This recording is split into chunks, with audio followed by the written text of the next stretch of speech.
Good morning. Sheriff Mascara will not be here this morning. He is finishing up a much-needed vacation, or much-deserved vacation. He didn't really need it, but he deserved it. So he is finishing up his vacation. It is always a great day when we have the opportunity to recognize the excellent work of the men and women of the St. Lucie County Sheriff's Office, and that's what we are here to do today. In addition, we have some community members that we would like to recognize. First up, and I don't see him in the room, is Mr. Craig Carter. Not here. Okay. Next up is our good friend, Jim Buhite. Jim, if you could come up, please.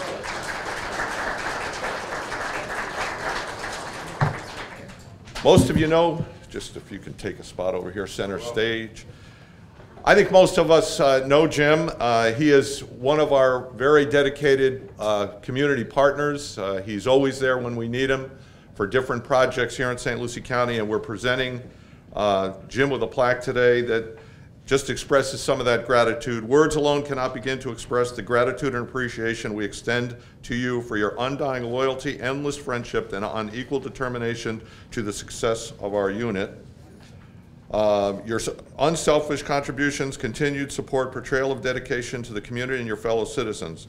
It is with humble admiration that we commend you for your compassion and your personal sacrifices on behalf of the St. Lucie County Sheriff's Office, and especially the agriculture unit. Those guys see Jim on a regular basis as it pertains to different equipment needs that we have. So we just wanted to extend our appreciation to Jim for all of his help. Jim, thank you very much.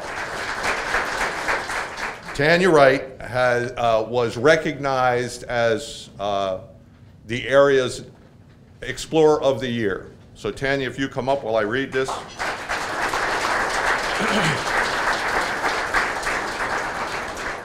Tanya Wright has been a member of the St. Lucie County Sheriff's Office for the past 5 years. During this time, Tanya has excelled as an explorer and has demonstrated exemplary leadership abilities. In addition to graduating from Fort Pierce Central High School with a 5.2 GPA, mine was the reverse of that, Tanya was able to maintain her status as an explorer and fulfill her responsibilities of her promotions from Explorer Sergeant to the current Major of the post. After graduating high school, Tanya immediately entered and successfully completed the Academy Track program, and then went on to successfully complete her bachelor's degree program at Indian River State College.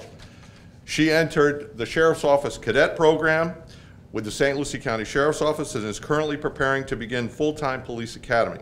During this time, Tanya has also maintained 2 jobs, as well as dedicating her time to the Explorer post. Tanya is a motivated, dedicated, fine young lady, and we are pleased to recognize her today. I have to tell you that I thought it was important to recognize Tanya today at our award ceremony because she is one of ours. She has dedicated her time as an explorer, and she is working diligently to get through the academy and hopefully come to work for us here at the Sheriff's Office. So, Tanya, congratulations on this recognition. First up, the Detention Deputy of the First Quarter, Deputy David Thiessen.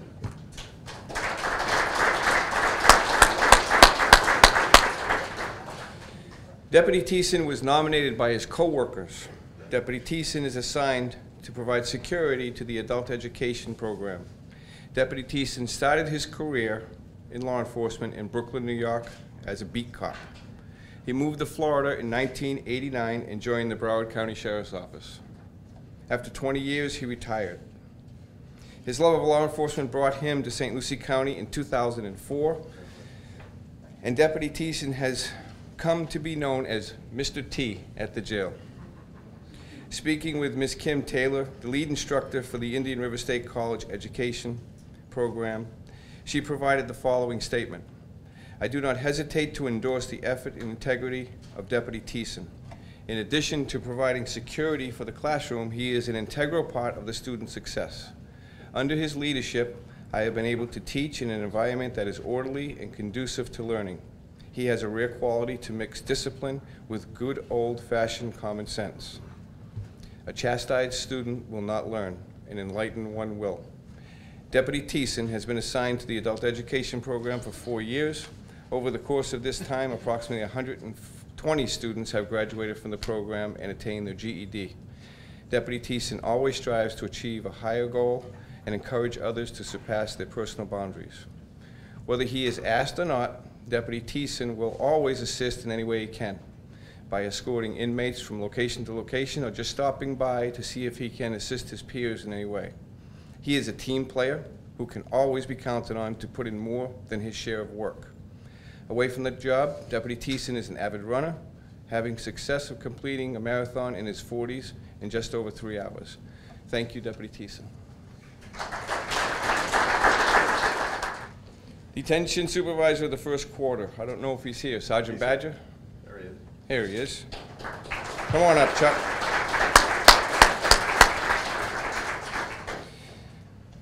Congratulations.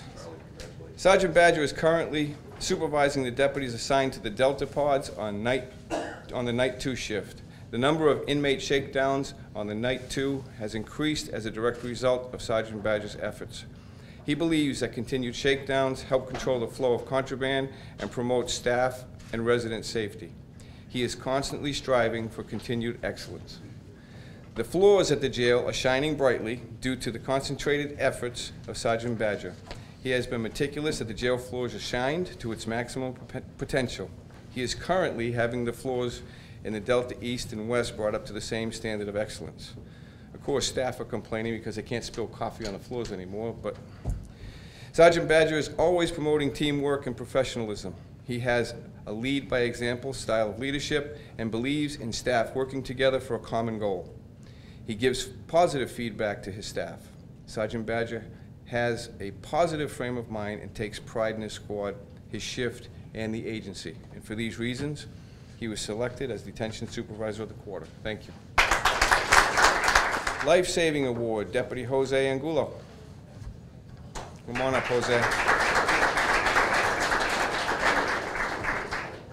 On February 16th, 2014, while responding to inmate Brian Prophet being non-compliant with medical instructions and who was also attempting to distract him, Deputy Angulo heard screaming coming from Medical Cell K and responded to find an inmate, a female inmate, hanging from the ceiling vent.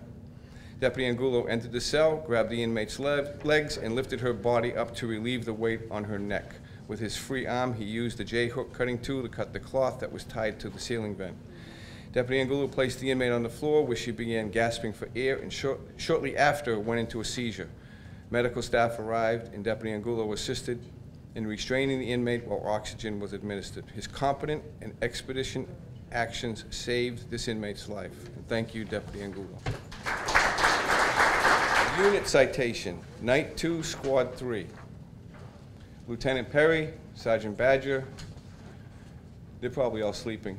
Deputy Robin Gilchrist, Deputy Richard Hall, Deputy Danetta Johnson. Badger, are you here to accept the award? I'm here. Okay.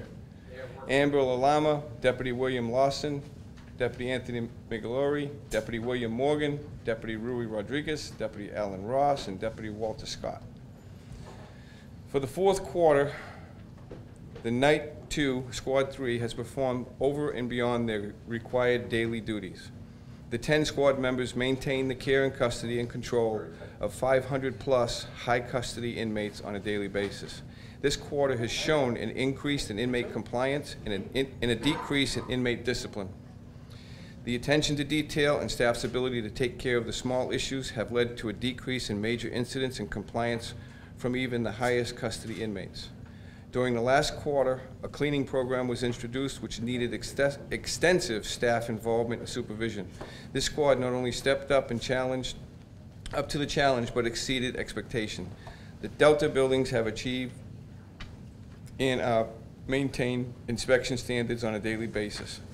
In addition, the physical attributes, the efficiency and camaraderie are a strong foundation of this squad's professionalism and willingness to go the extra mile day after day.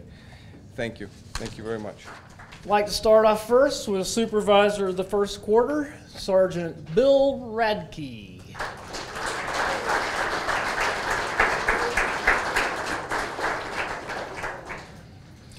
Sergeant Radke is knowledgeable supervisor with investigative experience. This experience serves him well in his daily interaction with our school resource deputies. Sergeant Radke's focus is on the safety of the children and success of the school resource program. His interactions with deputies, school administrators, and parents is exemplary. In March, Sergeant Radke organized and supervised a very ambitious and comprehensive spring break initiative. Alcohol compliance checks were conducted at convenience stores, restaurants, and bars. 5 teams were utilized with the assistance of Law Enforcement Academy cadets. 47 attempts made at restaurants and bars. 15 of those sold alcohol to minors. 129 attempts were made at convenience, grocery, and liquor stores. 27 sold to underage buyers. The combined non-compliance rate was 24%. Additionally, 4 teams of deputies attempted service on juvenile arrest warrants. 42 attempts were made, resulting in 7 arrests. The initiative also included drug court searches. 22 searches were conducted, one of which resulted in a violation of probation for possession of cannabis with intent to distribute. Additionally, 23 drug court curfew checks were conducted, and no subjects were in violation. Deputies, along with probation officers from the Florida Department of Juvenile Justice, checked on 45 juvenile probationers. Drug, weapon, and curfew compliance checks were done, resulting in 11 violations. Sergeant Radke managed all aspects of this very successful initiative. Thank you, Bill. Exceptional duty, Captain Mark Schimpf.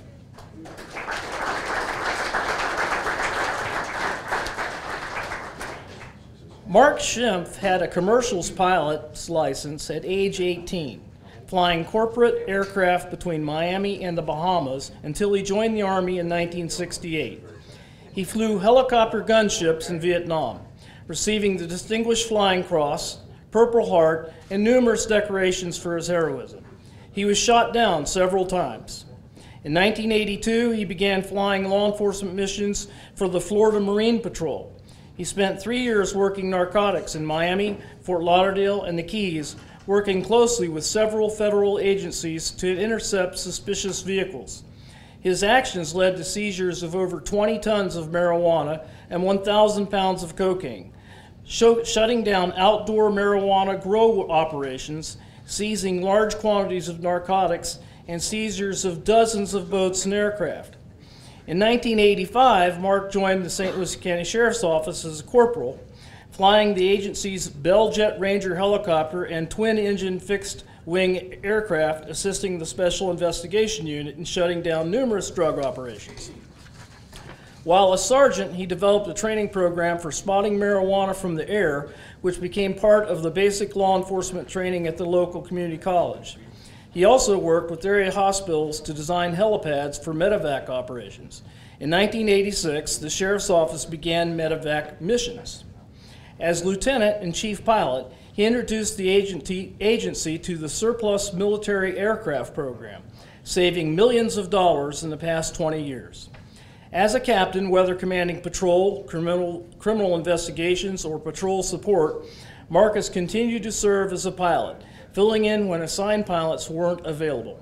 He is a member of the Vietnam Helicopter Pilots Association and a 30-year member of the Airborne Law Enforcement Association. He has logged 12,000 flight hours in 104 different types of aircraft. Last October, he celebrated his 50th anniversary of accident-free flight. Congratulations.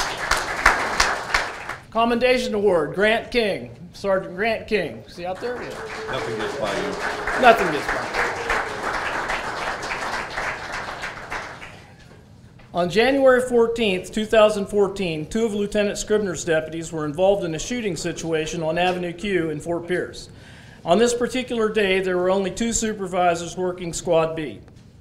As Lieutenant Scribner and Sergeant Colangelo responded to the call, it was unknown how long or what the situation was on scene. As Lieutenant Scribner took over as the on-scene commander, Sergeant Colangelo, who is part of the negotiations team, was tasked with attempting to make contact with the barricaded suspect. This tied both supervisors up with the situation, along with several North End deputies.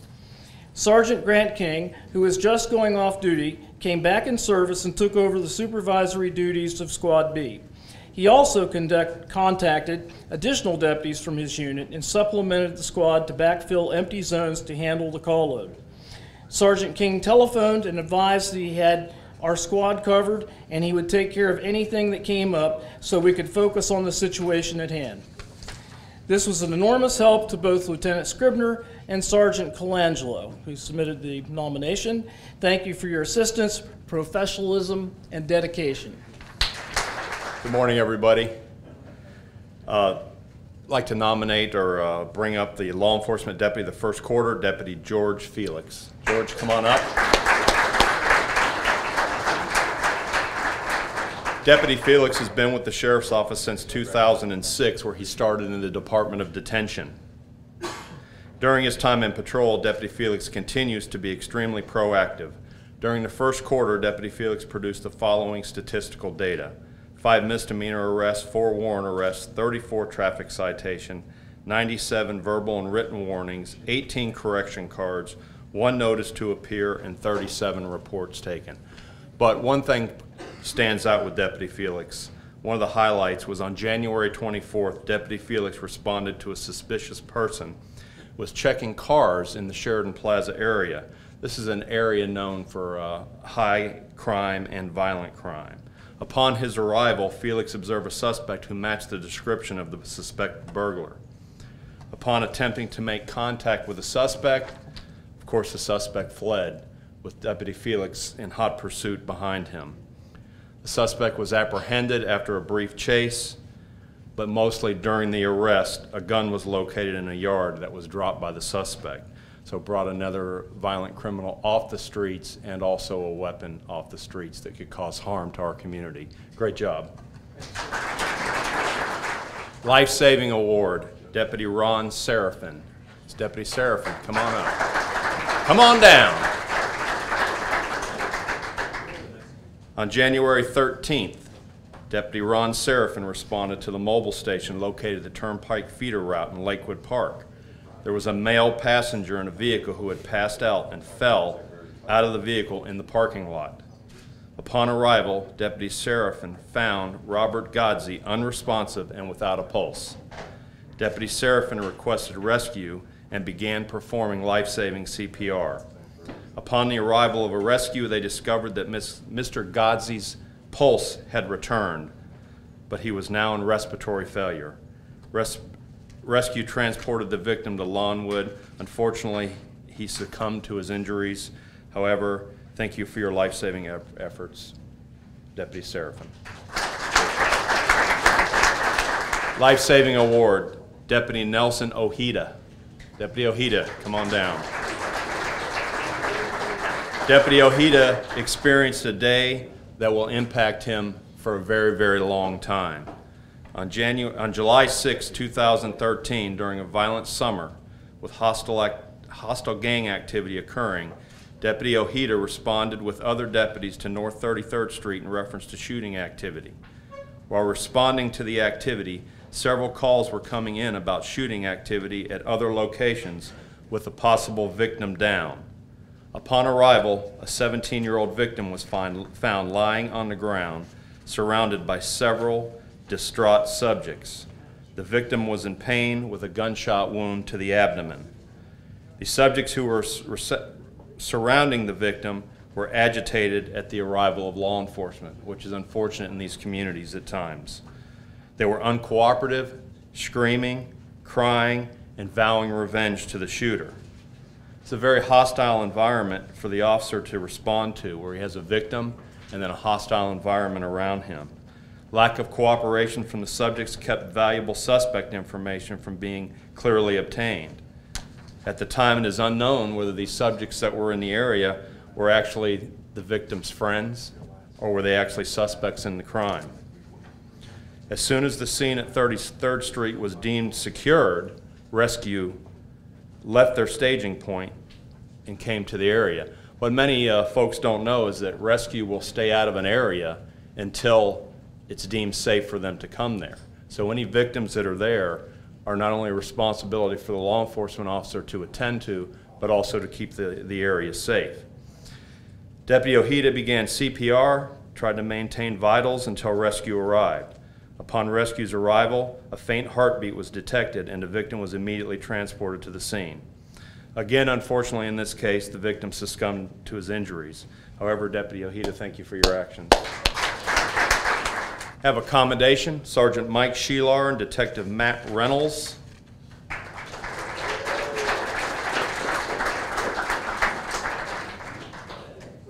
And they both wore brown shirts today. Very good. Beginning in 2013's last quarter, Sergeant Shelar and Detective Reynolds were giving direction to upgrade our interview room's audio and video capabilities. In March of 2014, they completed the task, providing CID with a user-friendly recording system and upgrading the 3 interview rooms as well as our CID briefing room. The 3 interview rooms and the briefing room were rewired for audio and video. There are now 2 monitoring stations and 2 cubicles that patrol operations occupies during arrests and subsequent interviews. Patrol deputies are able to observe and listen in the interviews as well as being able to provide after-hours security. The interview rooms received soundproofing, which made the recordings much clearer, which was a problem during transcription and when played in court. The briefing room received the same treatment. During the on-site accreditation, assessors from the Florida Commission of Law Enforcement Accreditation recognized the efforts and innovation made on the projects, citing that they wanted to highlight the work in their final report. The work was largely completed by both Sergeant Shelar and Detective Reynolds. They researched the project, created a material list, executed their design plan, and physically completed the project. Great job, guys. Thank you. And we have an award from the fourth quarter of last year, Deputy Eva Macias. Deputy Macias is the Patrol Operations Deputy of the fourth quarter for 2013. During the months of October and November 2013, law enforcement responded to a multitude of purse snatchings throughout the county. Several of these cases occurred at a gas station along US 1 corridor. There was very limited suspect information. However, there was substantial information to suggest it was the same suspect committing these crimes. Deputy Macias was assigned to a zone in which the suspect took it upon himself to prey on lone females as they were fueling their vehicle. Deputy Macias, on her own initiative, analyzed the pattern of this suspect and began conducting surveillance on the Hess station near Savannah Club Boulevard. She was able to do this in her marked patrol unit while remaining in service in her assigned zone. On November 5th, while conducting surveillance from her covert location, she observed a male enter a vehicle, steal a purse, and flee northbound on US 1. Deputy Macias communicated to other deputies what she saw as she attempted to apprehend the suspect. The suspect's vehicle was ultimately stopped and the suspect arrested. The suspect was linked to at least 7 burglaries reported to the Sheriff's Office and 7 burglaries reported to the Fort Pierce Police Department. The suspect is presently detained awaiting trial. Congratulations and great job, Eva. As is customary, the sheriff usually goes over some of the letters that he receives from the public that are positive in nature. And this is just a sampling of this quarter's letters that we've gotten. And I can tell you that it doesn't matter whether it's a letter about the explorers and the work that they do for the agency each and every day, the RAD training that we do, the letters, the positive feedback that we get from the public based on that training, or the work of the Detective Bureau or Road Patrol, court security. We get letters all the time, positive letters. And I can tell you that we get far more positive letters than we do negative letters. Back just before at the end of 2013, we had the Crime Suppression Unit, which was recognized for their work in northwest part of the county. During that entire operation, we didn't have any complaints. We routinely go through the school year with our school resource unit. We don't get any complaints about the work that they do each and every day. And that goes to the professionalism and the dedication of the men and women of the Sheriff's Office. And we are very blessed to have that type of feedback coming into the agency on a regular basis. I have a couple of letters, though, that I would like to share. Dear Sheriff Mascara, our home was broken into while we were at church on November 13th, 2013. The thieves had not been caught, and our losses were fairly heavy.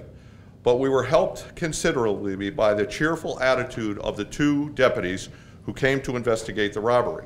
Unfortunately, I did not remember their names, but I would like for them to receive a commendation for their good work.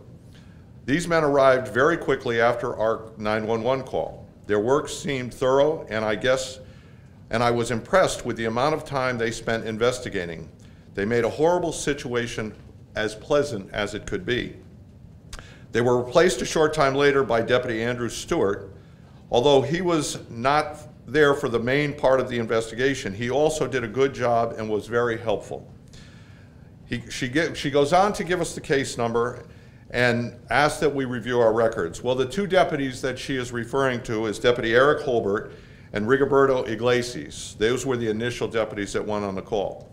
She ends the letter by saying that this has been our only involvement with your department, and other than the fact that thus far, and I don't know, maybe the suspects have been caught by now, but other than the fact that they'd not been caught, she wanted to know how pleased they were with the response of the office. And again, this is just a small sampling of the letters we get all the time. The next one has to do on the evening of Thursday, April 10th, 2014 at approximately 10:30 p.m. While driving home from a local grocery store, my vehicle suffered a flat tire. Being only a little over a mile from my destination, but lacking cell phone communication to call for assistance, I set out trying to change the tire using the spare. As luck would have it, I was suffering seemingly insurmountable difficulties due to a missized vital tool to conduct the repair. Deputy Sheriff Drawdy, accompanied by Cadet Taylor Witt, noticed my roadside distress from their vehicle and came to my aid. They provided me with a hand tool which was readily improvised for the purpose of successfully operating the mechanism of my car's jack, and Deputy Drawdy personally provided his deft assistance in the physical removal and exchange of the flat tire.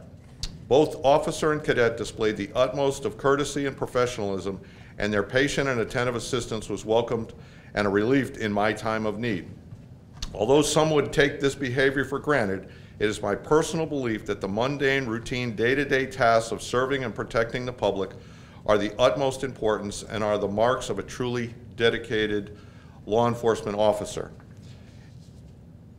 Any other figure in a position of public trust, and of any other, okay. Consequently, I thanked Officer Drawdy and Cadet Witt personally at the time, but I also expressed my wish to thank them in an official capacity. They responded to my proposal with genuine modesty, but politely accepted my thanks and kindly provided me with their names when asked. This letter serves as official expression of my gratitude and the hope that Deputy Drawdy and Witt will serve as an example to excel in the line of duty both to their fellow officers and the public at large. Again, folks, we get these all the time, and it just goes to the, again, the professionalism of our folks, and it doesn't matter whether you're handling domestic calls, whether you're handling gun calls, responding to car crashes, or just helping somebody change a tire. This is what it's all about. This is what the office is all about. Everybody here needs to be commended for the work, the fine work that they do each and every day to make this office shine as the #1 law enforcement agency in St. Lucie County. Thank you very much for being here. There are refreshments over on the training hallway, and we appreciate you being here.